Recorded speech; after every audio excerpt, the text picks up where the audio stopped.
Deadline खत्म और फिर सीधा एक्शन शुरू। डोनाल्ड ट्रंप ने 48 घंटे की चेतावनी दी और जैसे ही ये समय पूरा हुआ, अमेरिका ने ईरान के सबसे अहम ऑयल हब खार्ग आइलैंड पर हमला कर दिया।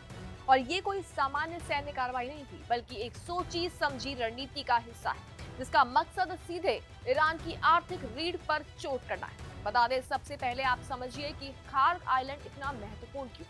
तो बता दें, ये वही जगह है जहां से ईरान का करीब 90% तेल निर्यात होता है। यानी इस एक पॉइंट पर दबाव डालकर पूरे देश की कमाई को रोका जा सकता है। और अगर ये हब प्रभावित होता है तो ईरान की अर्थव्यवस्था पर सीधा असर पड़ता है और उसकी सैन्य क्षमता भी यहाँ पर कमजोर होती है।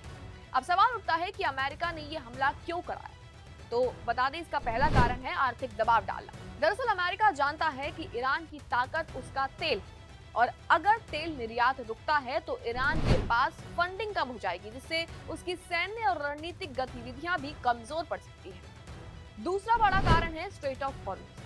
बता दें, ये दुनिया का सबसे महत्वपूर्ण तेल मार्ग है और जहां से लगभग 20% वैश्विक तेल सप्लाई गुजरती है। ईरान की तरफ से इस रास्ते को लेकर लगातार तनाव बना हुआ है। ऐसे में अमेरिका इस हमले के जरिए दबाव बनाना चाहता है कि ये रूट खुला रहे, नहीं तो परिणाम और भी गंभीर हो। तीसरा और सबसे अहम मकसद है सीधा रणनीतिक संदेश देना।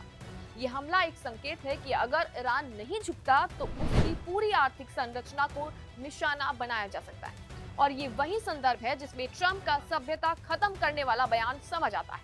दरअसल इसका मतलब केवल सैन्य ठिकानों पर हमला नहीं, बल्कि देश के पूरे इंफ्रास्ट्रक्चर, पावर प्लांट, पुल, तेल टर्मिनल और सबको निशाना बनाने की चेतावनी है। अब बात करते हैं हमला कैसे किया गया।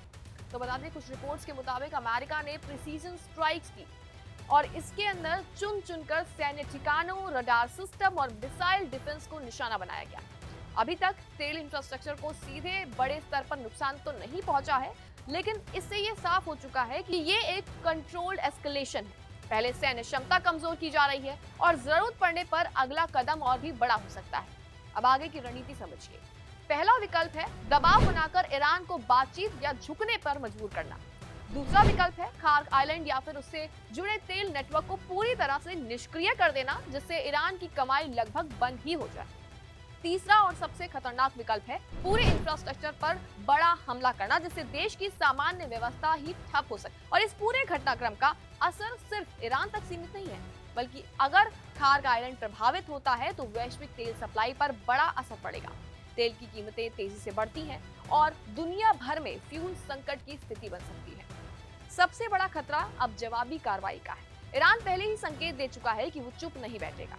वो क्षेत्र के बाकी तेल ठिकानों, अमेरिका के ठिकानों या फिर सहयोगी देशों का निशाना बनाएगा और इससे पूरा मिडिल ईस्ट बड़े युद्ध में बदल सकता है। यानी सीधे शब्दों में समझाएं तो खार्ग आइलैंड पर हमला सिर्फ एक सैन्य कार्रवाई नहीं, बल्कि एक बड़ा आर्थिक और रणनीतिक कदम, जिसका मकसद ईरान पर दबाव बनाना, वैश्विक तेल राजनीति को प्रभावित करना और अपनी शर्तें मनवाना।